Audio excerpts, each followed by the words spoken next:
Text number 29.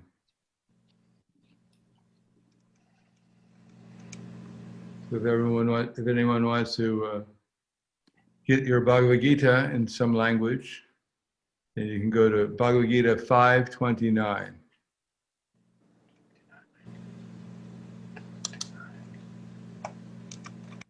Oktaram jagatapasam sarvalokam maheshwaram suridam sarvabhutanam yatpamam shantim richati. Translation and purport by His Divine Grace, A.C. Bhaktivedanta Swami Srila Prabhupada. The sages, knowing me as the ultimate purpose of all sacrifices and austerities, the Supreme Lord of all planets and demigods, and the ultimate benefactor and well-wisher of all living entities, attains peace from the pangs of material miseries. So I'll repeat that again. The sages, knowing me as the ultimate purpose of all sacrifices and austerities, the Supreme Lord of all planets and demigods, and the benefactor and well-wisher of all living entities, attains peace from the pangs of material miseries. Srila Prabhupada's purport. The conditioned souls within the clutches of the illusory energy are all anxious to attain peace in the material world. But they do not know the formula for peace, which is explained in this part of the Bhagavad Gita. The greatest peace formula is simply this: Lord Krishna is the beneficiary in all human activities. Men should offer everything to the transcendental service of the Lord because He is the proprietor of all planets and the demigods therein. No one is greater than He. He is greater than the greatest of the demigods, Lord Shiva and Lord Brahma. In the Vedas, the Supreme Lord is described as Tam Ishvaranam Paramam Maheshwaram. Under the spell of illusion, living entities are trying to be lords of all they survey. But actually, they are dominated by the material energy of the Lord. The Lord is the master of material nature, and the conditioned souls are under the stringent rules of material nature. Unless one understands these bare facts, it is not possible to achieve peace in the world, either individually or collectively. This is the sense of Krishna consciousness. Lord Krishna is the supreme proprietor, and all living entities, including the great demigods, are His subordinates. One can attain perfect peace only in complete Krishna consciousness. This 5th chapter is a practical explanation of Krishna consciousness, generally known as Karma Yoga. The question of mental speculation as to how Karma Yoga can give liberation is answered herewith. To work in Krishna consciousness is to work with a complete knowledge of the Lord as the predominator. Such work is not different from transcendental knowledge. Direct consciousness is Bhakti Yoga, and Jnana Yoga is the path leading to Bhakti Yoga. Krishna consciousness means to work in full knowledge of one's relationship with the Supreme Absolute. And the perfection of this consciousness is full knowledge of Krishna, or the Supreme Personality of Godhead. A pure soul is the eternal servant of God as his fragmental part and parcel. He comes in contact with Maya, illusion, due to the desire to lord it over Maya. And that is the cause of his many sufferings. As long as he is in contact with matter, he has to execute work in terms of material necessities. Krishna consciousness, however, brings one into spiritual life, even while one is within the jurisdiction of matter, for it is an arousing of spiritual existence by practice in the material world. The more one is advanced, the more he is freed from the clutches of Maya. The Lord is not partial toward anyone. Everything depends upon one's practical performance of duties in effort to control the senses and conquer the influence of desire and anger. Obtaining Krishna consciousness by controlling the above-mentioned passions, one remains factually in the transcendental stage or Brahma Nirvana. The Eightfold Yoga mysticism is automatically practiced in Krishna consciousness because the ultimate purpose is served. There is a gradual process of elevation in the practice of yama, niyama, asana, pratyahara, dhyana, dharana, pranayama, and samadhi. But these only preface perfection by devotional service, which alone can award peace to the human being, is the highest perfection of life. So if you can at least use your video. Otherwise, it looks like I'm talking to a name. And it's rather, if it's possible, if your web or whatever, the internet connection makes it possible, then please turn on your video so I can see your face. Or something, I can see something. Nityananda Chandra, you look like you're in darkness. There you go. Let there be light. And then there was light. Kapila Muni, are you there, or is it just a name that's there? Yes, Guru Maharaj, but connection is very bad. For this, I stop the video. Sorry. No worries. I guess if you're somewhere where it's not possible, that's okay. So let me read the verse again. Bhoktaram yagatapasam sarvalokam eheswaram suridam sarvabhutanam gyatramam shantim richati. The sages, knowing me is the ultimate purpose of all sacrifices and austerities, the supreme lord of all planets and demigods, and the ultimate benefactor and well-wisher of all living entities, attains peace from the pangs of material miseries. Namo Vishnu Padaya Krishna Prasthaya Bhutaya Srimate Bhaktivedanta Swami Namane Namaste Saraswatam Deve Gauravani Pacharne Nirvishesha Shinivadi Paskyatyade Satarne. Thank you for joining us this Sunday. Here in this verse, Prabhupada is pointing out that Krishna has three qualities. And according to our accepting them, we're either in karma yoga or jnana yoga or bhakti yoga.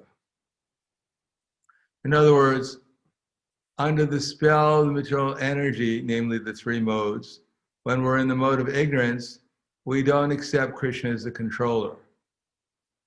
We believe, as Krishna says in Bhagavad Gita, that the whole world is just going on by accident. There is no controller. And just like if you walk into a supermarket, or if you walk into a clothing store, just like people in America nowadays, they have what's called, during the riots, when they go and they attack a shop and they steal everything from the shop. What is that called? It's not shoplifting. What do they call that? Looting. Looting, yeah, looting. So the whole material world is looting. As we come here, we look around, we say, well, there's no one here. Let's steal everything we can. So that's called the mode of ignorance. We don't believe that there is actually a proprietor, and therefore everything is up for grabs. Prabhupada gives the example of, let's go through the whole analogy. Then there is in the mode of passion, we believe, all right, there might be a proprietor, I don't know who it is, but there's so many things around here to enjoy. So although I offer everything to the proprietor, but I use it for my enjoyment. That's called the mode of passion. And the mode of goodness, we think, yes, there's a proprietor. I'm using things according to his direction, the direction of his representatives. But ultimately, I'm so kind, I'm delivering so many living entities by being a perfect instrument for God. So I should get the credit for making so many devotees, distributing so many books, giving so many nice lectures, cleaning so many pots in the kitchen. It's all adding up, and God owes me a lot because I'm a great devotee. So this is called the modes of material nature. In the mode of ignorance, we believe, yes, I am the controller, I'm the Lord of all they survey. And in the mode of passion, we think, all right, it may not be my energy, I don't know who exactly it is, but it's sure nice to play around with. So that's called I am the enjoyer. And the mode of goodness, all right, I recognize as the supreme, he's the proprietor, I have to follow his directions. But ultimately, I must give so much credit for being such a nice devotee, as being such a nice deliverer of so many living entities. At least subtly, I have to enjoy being the deliverer, the savior. So these modes of material nature are what bewilders us. Generally speaking, everyone is in illusion. Now, illusion came from the very beginning when we decided that I'm going to become, well, illusion generally builds or begins with being bored, not knowing what we're supposed to do, trying to enjoy, looking for some happiness somewhere. Prabhupada said that in the beginning, Lord Brahma created man, and then he had nothing to do. So then he created woman, and then he was fully engaged. So that's called the material energy. That we look around, we think, well, I'm pretty bored. I wonder what there is to do here. And then we say, oh, there it is. There she is, or there he is, or there it is, or something is. And then we develop attachment for it. That's what I need. Maya says, yeah, that's what you're missing. That's what you need. And then lust comes. Oh, I feel it in my heart. I really feel some love and attraction. And then if we get what we want and we try to enjoy it, and we can squeeze a little bit of enjoyment out of it, then we fall in love with it. We become attached to it, and we become greedy for more. I want more and more and more. And then when we can't get more for some reason or another, either we ate so much ice cream, there's no more room, it's coming out our ears, then we become angry. Why? Why is this happening to me? And then we become deluded. It's someone else's fault. I'm such a nice person. It couldn't possibly be my fault. I never do anything wrong. The only thing I ever do wrong is when I think I'm doing something wrong. So this is called delusion. Everyone, as Krishna says in Bhagavad Gita, Ichcha dvesha samutena dvandva mohena bharata sarva bhutani samoham sargayanti parantapa, that all living entities are born into delusion. So it is not that I'm a very fallen person, I'm an illusion, everyone else is fully enlightened, and somehow or another, I'm just a bad person, and therefore I'm an illusion. Well, as soon as we took birth, we were an illusion, except for even Shukadeva Swami, when he was in his womb of his mother for 16 years, he was also an illusion. He also believed that if he came out of the womb, he might be affected by Maya. So, being born in illusion, we have naturally attractions. We're trying to satisfy our desire for happiness by looking around in the material energy. So, the first thing is that being an illusion, everyone to some degree or another is in ignorance. Everyone to some degree or another believes that their body at least belongs to them, they're free to utilize it as they desire. Whatever they have that belongs to them, that they think belongs to them, to some degree they're deserving some happiness from it.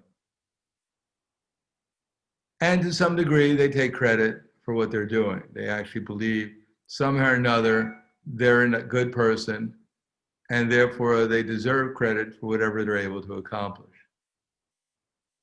So the first one is anger. It arises out of anger, this desire to be the Lord, that we're envious of God, we're angry at him, and in the mode of ignorance is anger. That why is God the proprietor? Why shouldn't I be the proprietor? Why do they keep on talking about God? Why don't they talk about me? They don't realize so much is mine today, and I'll gain more in the future. So much money do I have, and I'll get more and more and more. He is my enemy, and I have killed him. And all my other enemies will also be killed. I'm the Lord of everything. I'm the perfect, powerful, and happy. So these are all, first thing is we're angry at God. Why should he be the proprietor? Why shouldn't he give something to me? Why is he so greedy? Why doesn't he become a little bit more generous? Why doesn't he relax a little bit and share? Even, I share with others. Why doesn't he share with us? And then, in the mode of passion, we want to enjoy. All right. We give up our anger a little bit, and we think, all right, let God live in his Vaikuntha airplane or his Vaikuntha planet. Just give me a break.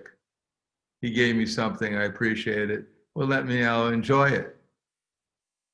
Even prasadam, subtly we can think, well, thanks a lot.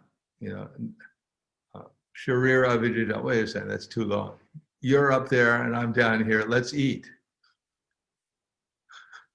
This enjoying attitude is there in the conditioned soul since time immemorial, due to our tendency to want to enjoy the material world, which arises from lust.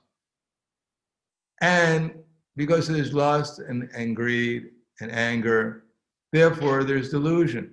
And the ultimate delusion is that I must take credit. Or as Prabhupada said, the ultimate delusion is impersonalism. That, yeah, right, God he's there, like the four Kumaras. They went to visit Krishna, Narayan in Vaikuntha. They were impersonalists. They believed, yeah, Narayan's there, let's say hello. Let's go and pay him a visit. But at the same time, they believed that they were practically on the same level as Narayan. So when they met the gatekeepers at the door, they didn't think themselves, I'm Dasa, Dasa, Anudasa. They thought themselves, we're great Brahmins. The gatekeepers stopped them and they said, do you know, they said, who are you? And they said, you don't know who we are? You don't know what we've done? You don't know how we got here? You people are in Maya. I curse you. You're pretending to be in the spiritual world, but actually you're in Maya. You don't know who we are? Let you go down to the material world where you belong. Anyone who doesn't know who we are, they must be in Maya. But when Lord Narayan came, they realized that actually we just made an offense, that we didn't know who we were. We're accusing these gatekeepers of not knowing who we are, and we didn't know who we were either. And now they realize that actually we're supposed to be the servant of the servant of the servants, and whatever credit we get is not due to our own prowess. It must be due to the fact that we're somehow or another connected with Krishna through his representatives. And that connection means that we're, as much as we're serving Krishna's servants, that to that extent we maintain that connection with Krishna's representatives. Because without the attitude of servant of the servant, then it's not possible to be actually connected with the servants of the servants. Now the question is, we're in the material world, we're under the spell of the material nature, namely delusion. So what do we do to get out of it? How do I get out of anger? How do I get out of lust? How do I get out of greed? How do I get out of this delusion I'm in? Well, first of all, we should recognize that we're in delusion. The people who are the most deluded are the people who think that they're not in delusion. They think they're enlightened. They think their false ego gives them the conception that I am the controller, I am the enjoyer, I am the savior.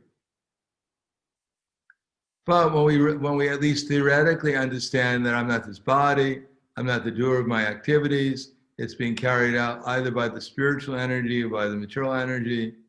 As soon as we recognize that we're an illusion, then there's some possibility of making some progress, especially by taking shelter of Krishna through his representatives.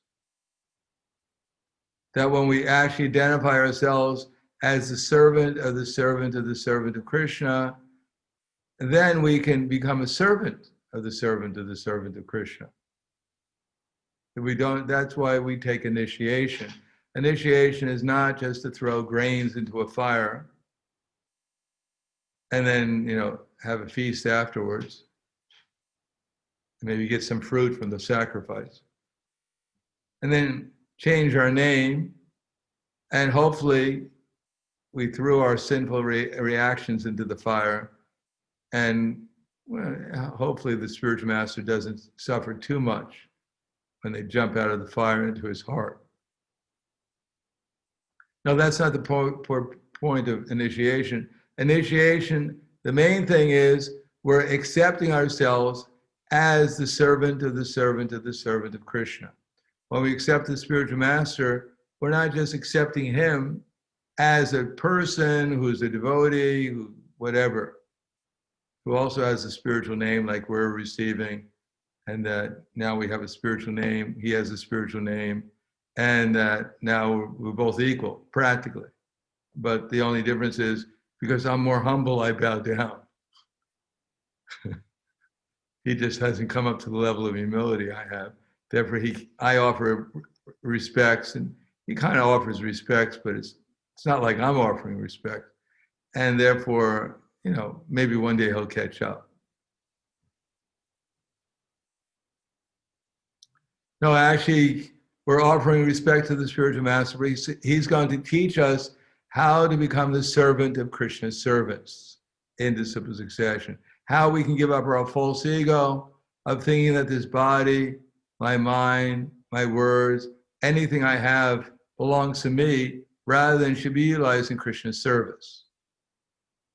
And therefore, the spiritual master gives us instructions, what to say, how to say it, who to say it to, what to do, how to do it, who to do it with, etc. So that everything we're doing is a offering to Krishna and his devotees. As the quickest way, if someone wants a shortcut back to the spiritual world, is a very simple shortcut given to us by Chaitanya Mahaprabhu. One of them, well, there's a number of shortcuts. One of them is always chant Hare Krishna and never forget him. Always remember Krishna and never forget him. Now, in order to do that, there's another shortcut. Yari Deka Tari Kaha Krishna Upadesh Amar Aga Hana Guru Tana Adesh. That whoever we meet, we should try to serve them by praying to Krishna, because everything is a prayer to Krishna. Pray to Krishna, please give me the intelligence, what I should say, what I should do, how I should say it, how I should do it, in order to help this other soul make progress in their relationship with you, with Lord Krishna. That if we are praying like that, if we're desiring like that, if we're trying to act like that, then Dadami Buddhi Yogam Tam. Then Krishna will give us the intelligence, what to do, what to say, how to say it, how to do it, in order to actually help this soul come a little bit closer to Krishna. Then we're actually utilizing our body, mind, words adequately in Krishna's service.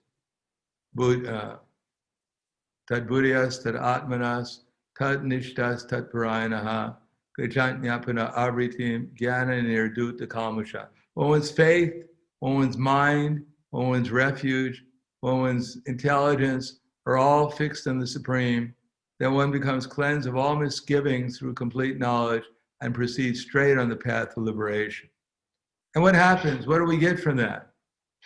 Fully engaging ourselves in Krishna's service. Do we get a thank you note from Krishna, or a special birthday cake from him on our birthday? What do we get from Krishna? We get the vision. We get vision. And what is that vision? Avidya Vinaya Sampane Brahmani Gavi Hastani Shuni Chaiva Swapake Cha Pandita Samadarshana. Then we can see equally.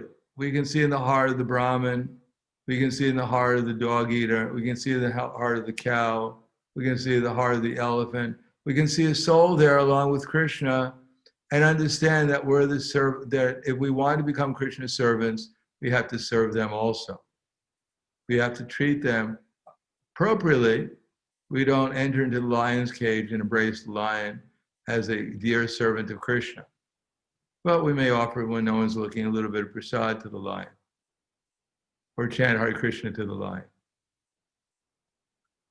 So every living entity, it is our meditation how to serve them appropriately.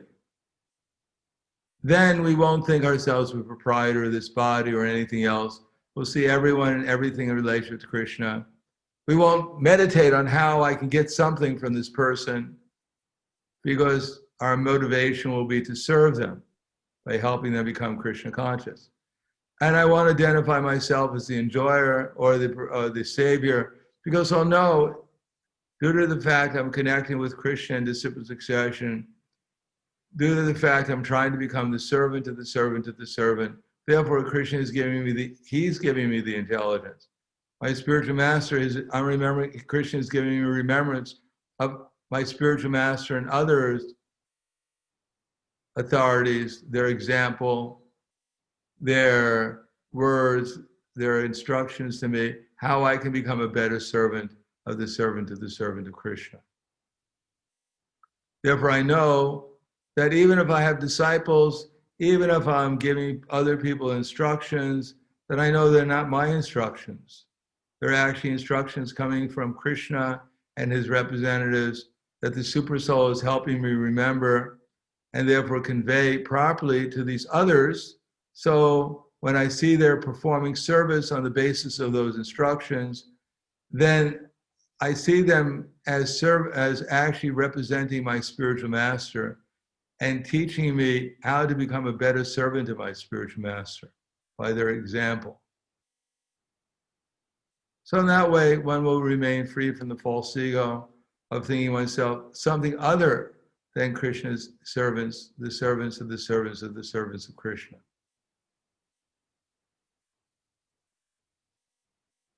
But that takes some training, some time, some patience. But if we train with the right conception, if we practice devotional service with the right conception, then Krishna will help us, and gradually we'll become free from the miseries of material existence. Nashti buddhya yuktasya, natya yuktasya bhavanaha, natya bhavyantak shantir, ashantasya kutak sukham. Now, for one who's in the divine consciousness, or Krishna consciousness, for one who's not in the divine consciousness, or Krishna consciousness, can have neither a controlled mind nor steady intelligence, without which there's no possibility of peace. And how can there be any happiness without peace? So if we don't have Krishna consciousness, then we won't know things as they are. We'll think ourselves as proprietors. And if we don't have Krishna consciousness, we don't have enough intelligence, then we'll think ourselves to be the enjoyers. So one is the fault of intelligence, the other is an unsteady mind trying to enjoy. And then, even if we become up to the level of Brahman, we won't have any peace, even in Brahman. Arudya Krishchena Paramparadam Tada. We'll be dissatisfied. Even when we realize we're not this body, we still won't be happy. Like Vyasadeva, he was sitting there in the Himalayas, no disturbance, no problem.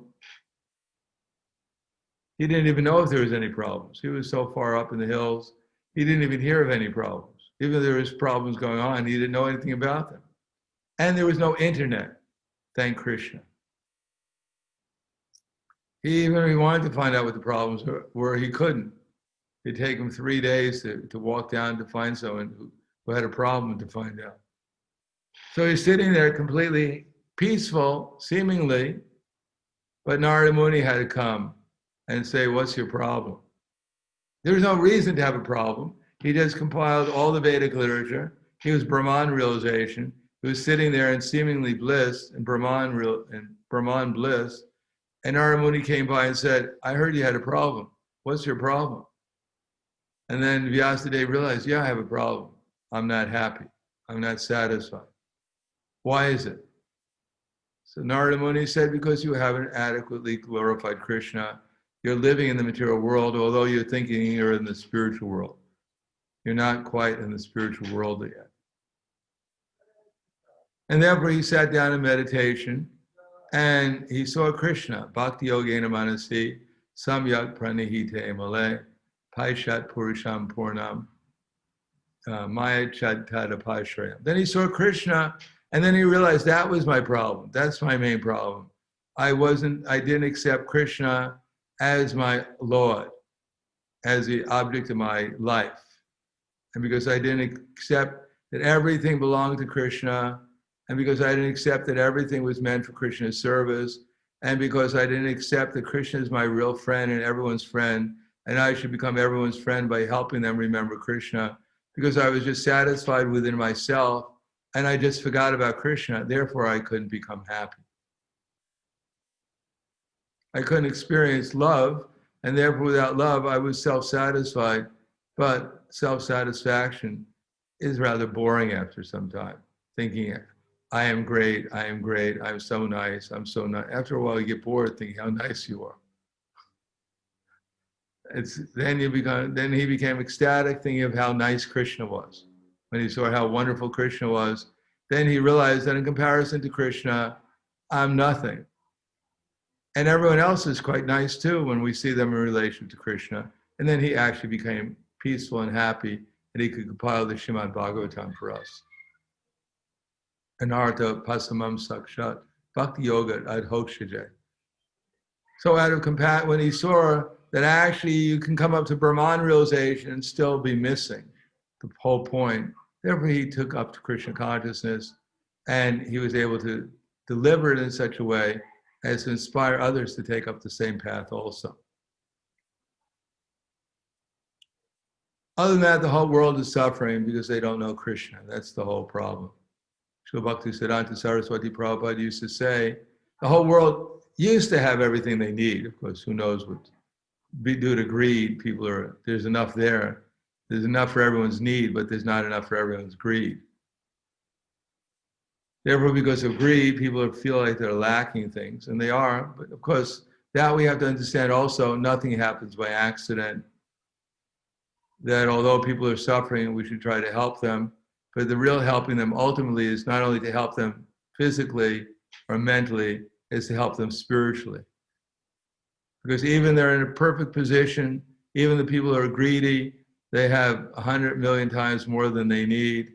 Still, they're not unhappy either. They need Krishna as much as everyone else, although it may be difficult to convince them of that.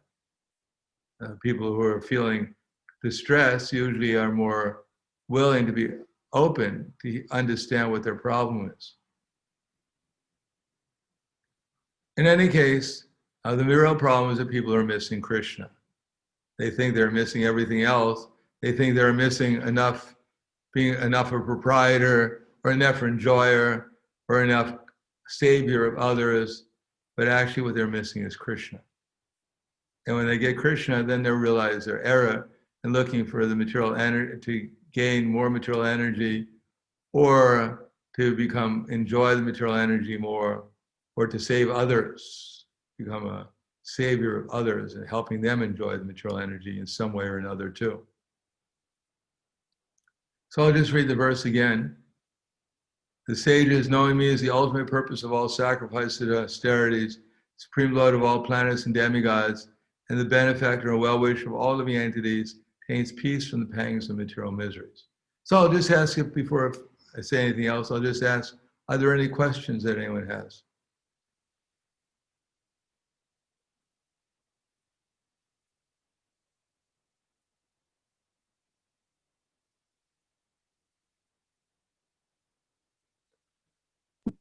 Guru Maharaj, Hare Krishna. Mukunda Prabhu. He's shaking his head. Yeah.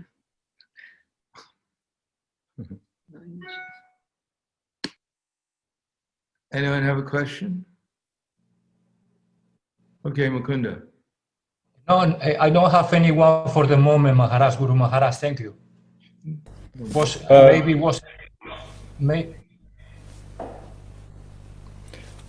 I had a question, but I was on mute, so sorry for that. So I wanted to ask you about if you can give some guidelines about management in Krishna consciousness in the ISKCON society. Well, the secret of success in anything, because management means, Prabhupada writes in the Srimad Bhagavatam, in the first canto, chapter 5, that etam shushushya brahmams, that the learned, pure persons, they declare that whatever you're doing, dovetail that in Krishna's service. Etam shushushya brahmams, that if Prabhupada writes in the purport, that if you have a tendency to want to convince others about something, you have some ability to convince. You have some knowledge, you like to study, whatever, then utilize that knowledge to convince others that Krishna is the Supreme Personality of Godhead. Don't try to convince others that you're actually an intelligent person, that you're something special, that you know something that no one else knows, and unless they're nice to you, you're not going to tell them.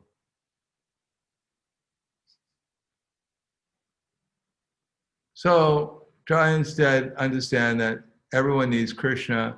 Try to convince them that Krishna is God, that you're not God. Now, someone may have a propensity like Arjuna. He was a Kshatriya, so therefore his propensity was to manage. Even when you're fighting a battle, you have to have so much management. So he had that tendency, but at first he didn't like managing for Krishna. He decided that if I fight in this battlefield and all my warriors and soldiers under my command, we wind up killing my relatives, then I'll be very unhappy because I want to enjoy my relatives. I want to enjoy my situation. I want to get something from this whole thing.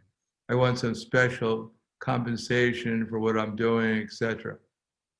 But Krishna convinced him that actually everything is mine. You should do what I ask you to do.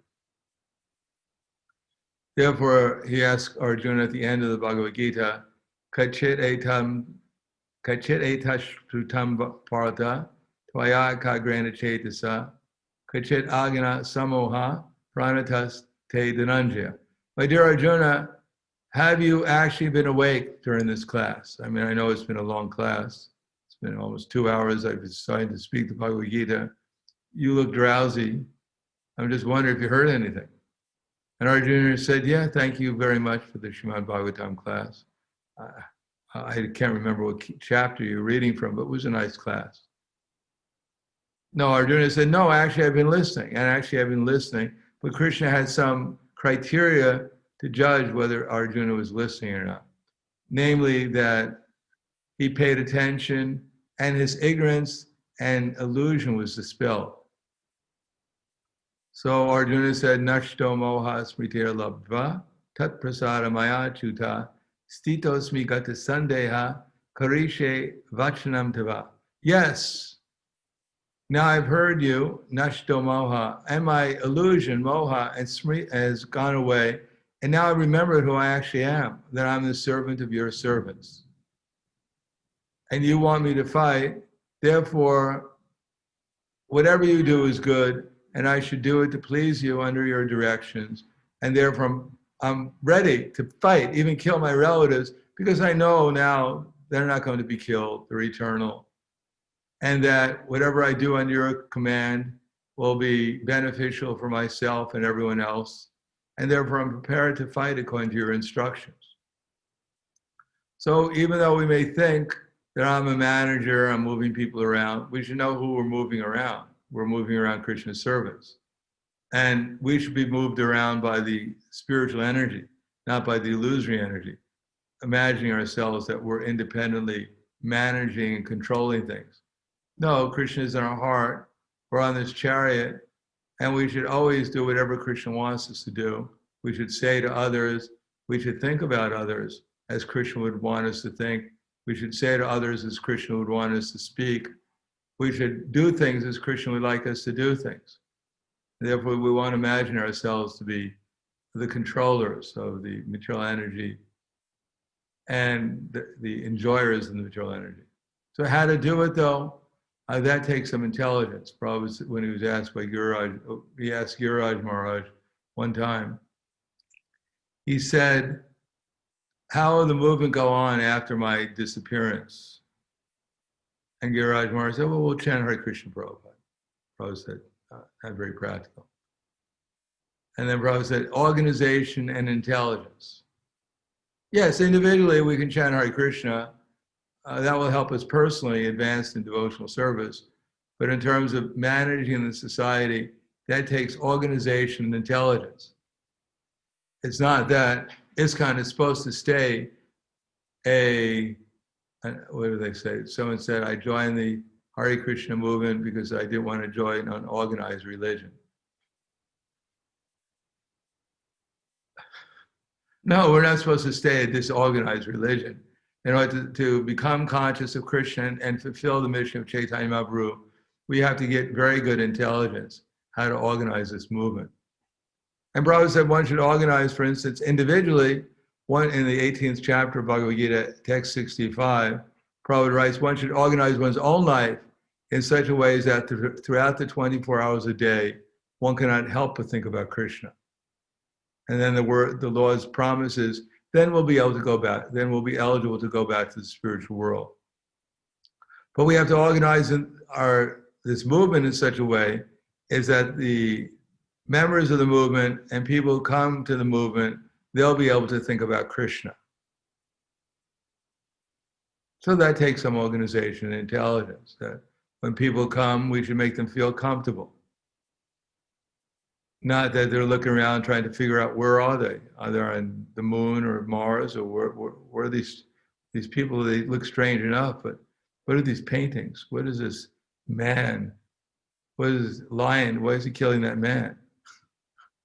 What is this all about? Why is this boy offering the lion a garland? What's going on here? You know, the only picture I can see that makes any sense is this young boy and this girl, they're sitting together, hugging each other. They seem to have some intelligence. So we have to organize things in such a way that when people come, they can understand what we're doing without try to speculate too much. And then when they come, that they're welcomed. Not that, what are you doing here? You know, I hope you're not hungry because we don't have that much prasadam and I'm hungry.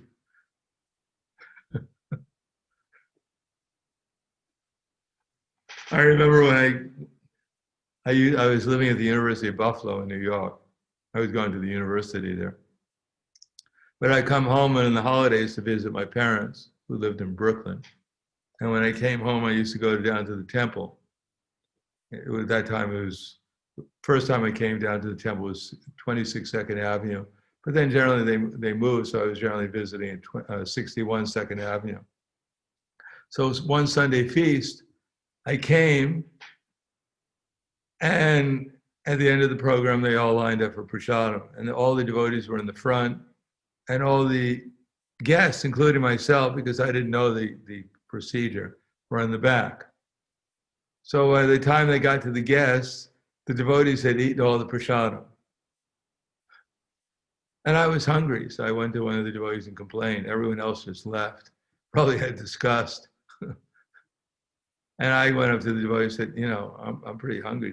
Isn't there anything left? Maybe you can give me a paper plate to eat or something. So he took me in the back and gave me some Simply Wonderfuls. That was the only thing left. So we should organize the movement that people feel comfortable. They feel like we actually are happy that they're there, that we're trying to serve them. And that means the devotees also. Not that, you know, there's not enough space for you and I in the temple, and one of us got to leave, and it's not going to be me. Such an attitude, or, you know, is not going to be very helpful for our organizing a movement based upon love and trust. So we have to invite people to come, and we have to give them what we're promising. You know, we have to give them some warm reception, some atmosphere which is conducive for their being able to hear our philosophy in a way that's meaningful to them, that they might be able to apply in some way in their own lives.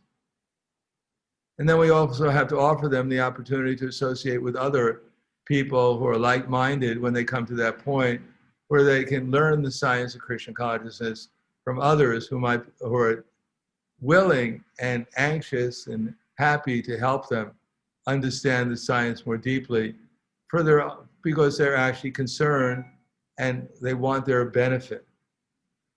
Not that, thank you very much for coming to the Hare Krishna movement. We need some more pot washers. You know, I'm sick and tired of washing pots. It's good that you joined, and you're, 3 months younger than I am, so you get the honor of washing all the pots.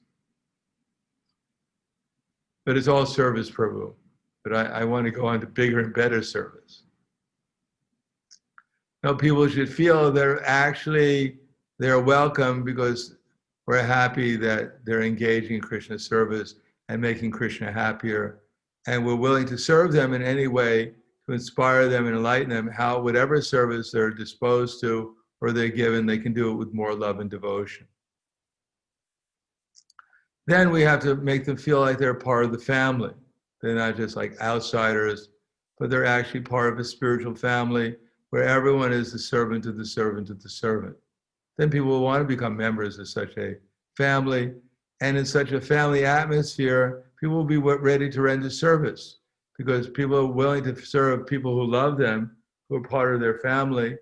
They'll be willing to engage their propensities, their energies in Krishna service.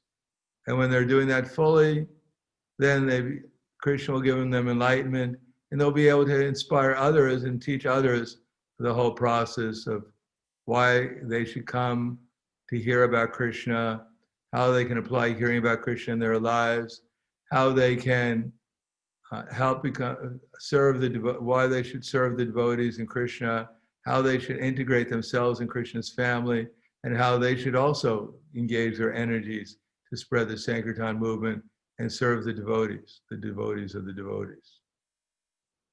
So that's how we organize our society. Bring people in, inspire them to hear about Krishna, inspire them to practice Krishna consciousness, inspire them to integrate into the family of devotees, inspire them to utilize their energies in service to Krishna, and to help others do the same thing. So that's good management.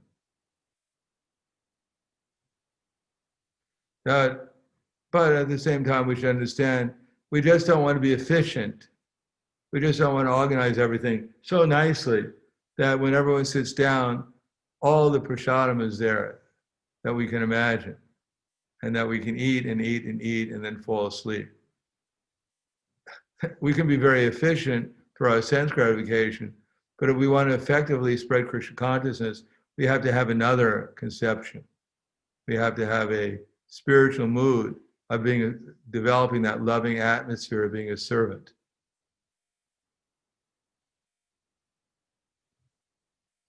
In the progress of making spiritual advancement for anyone doing any service, the first thing is to accept everything here belongs to Krishna. And the next thing is to accept that everything should be utilized under Krishna's directions and the directions of his representatives. But above that is to understand that not only am I a karma yogi, doing everything, accepting everything belongs to Krishna, not only a jnana yogi, finding out what Krishna wants me to do, but I'm a bhakti yogi. I'm doing things to please Krishna and his devotees. And therefore I'm very attentive to what is pleasing to Krishna and his devotees. And that's my mood. It's always trying to develop more and more of a loving attitude and doing everything with more and more care and attention. Not only efficiently, with attention, but also carefully, with love and devotion. And always remembering that I'm the servant of the servant of the servant of Krishna, never imagining that I'm something other than that. I've attained some position above being a servant of the servant of Krishna. Before I was just a bhakta, then I got initiated, then I got second initiated, then I became a regional secretary, and then I became a GVC, then I became an initiating spiritual master. And what's left? Maybe I'll become a Sakyavesha avatar or something. And one day, who knows, maybe Radharani will be on the right and I'll be on the left.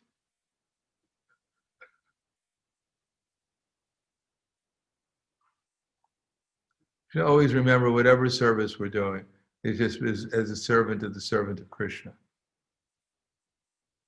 Anything else? Guru Maharaj, Hare Krishna. Thank you for the Yes. class. Parthasarathi Prabhu has a question, please. Okay. Hare Krishna, Guru Maharaj. Hare Please Krishna. accept my humble obeisance.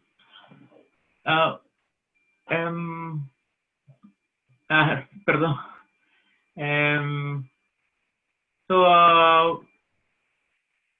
How can I manage my conscience when I see that there was a little bit of changes from the time of Prabhupada when he left this world? Management was recruiting more local devotees than populating temples with people from Indian background. This happens a lot in the United States, in Australia, in Europe, especially in England. There are not so many local devotees. In South America, we don't have that problem, probably because there is not much money. And in Russia also, we don't have that problem. We have local devotees. So, and Srila Prabhupada put he emphasized that it's recommended to make local devotees. So what went wrong with the management that the approach now is a little bit different? Well, I don't think we have to worry about what went wrong with management. We should worry about what's right with the management and how we can make it better. Thank Krishna, at least there's devotees in the temples in Australia and America. Not that, well, a second, you're Indian. What are you doing here? You should be in India. But Krishna sent these Indians devotees because he knew unless he sent these Indian devotees, we wouldn't have any devotees or hardly any devotees. So we should be thankful Krishna sent these Indian devotees. And to think, well, you're not American, well, we're not, or Australian, whatever, we're not Australians or Americans either. We're all Krishna servants. But, you know, as far as reaching the, quote, local population, because when the Indians or anyone else moves to an area, they become part of the local population. It's not that they're not part of the local population. And it just so happens that, generally speaking, they're more receptive to Krishna consciousness because of their background, because of their piety. So probably the point is we become weak or we've lost faith to a certain extent in the process and the leadership, whatever else. And therefore, those who are the most receptive, namely the Indian community, because of their piety and their background, they're the ones who are most likely to join our movement. So we should be happy. Otherwise, we'd be completely lost. But now we have to utilize their talents, their ability, their piety, and try to understand the process of becoming Krishna conscious ourselves and the process, an intelligent process, to reach out to other classes of people so that we can expand the movement. We don't want to lose any of the devotees. If there are 1 million Indians in England, for instance, we want 1 million people to join our temple, plus 5 million or 10 million other people to join too. We want everyone to join. But that will take organization and intelligence. And if we're concerned about that, then we should advance in devotional service and we should learn, become Krishna conscious, because that's ultimately will attract others.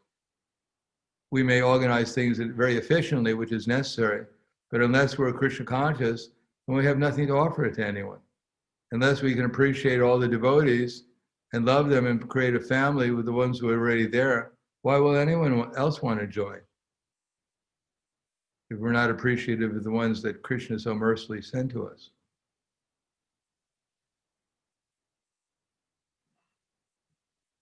Is that right? Thank you, Guru Maharaj.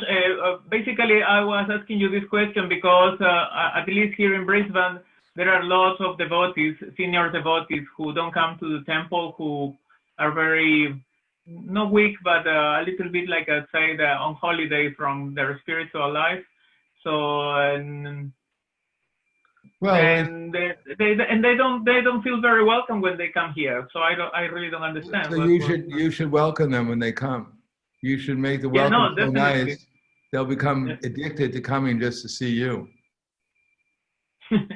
Well, I have that experience because the other day I met a couple of devotees that I never met before, and they are here in Brisbane for the last 25 years, but I haven't seen them for ages since I came here. Krishna sent them so you can see them, so you can give some service to them. Yeah. So you're fortunate. Krishna is sending you devotees so you can serve, and they're fortunate so that they can take service from you.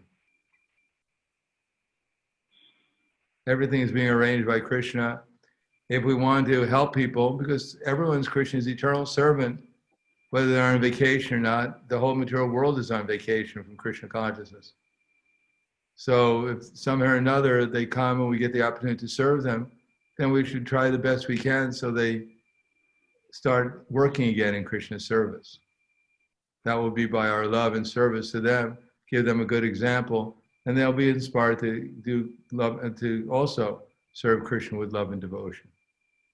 Otherwise, if we don't show an example of love and devotion, where are they going to learn it from? Everyone wants love and devotion. So if we show the example of it, then they'll become hungry for it. That's how we spread the Krishna consciousness movement and even try to help the others regain their participation in the movement. Okay, I think we'll stop there. Thank you very much. Hare Krishna. Thank you very much, Guru Maharaj. Glories to Prabhupada. Hare Krishna. Glories to your services. Hare Krishna. Look forward to seeing you again soon. Hare Krishna. Hare Krishna. Krishna. Hare Krishna. Hare Krishna. Jai. Good. Like, Hare Krishna. Hare Krishna. Hare Krishna. Haribol, devotos. Thanks, Kumari. Thanks so much. Thanks to everyone. thank you. Hare Krishna. Gaura Premanandi Haribol. Haribol. Hare Krishna. Hare Krishna. Hare Krishna. Yeah, Gracias, Kumari. Gracias. you're welcome. Thank you. Haribol. Haribol.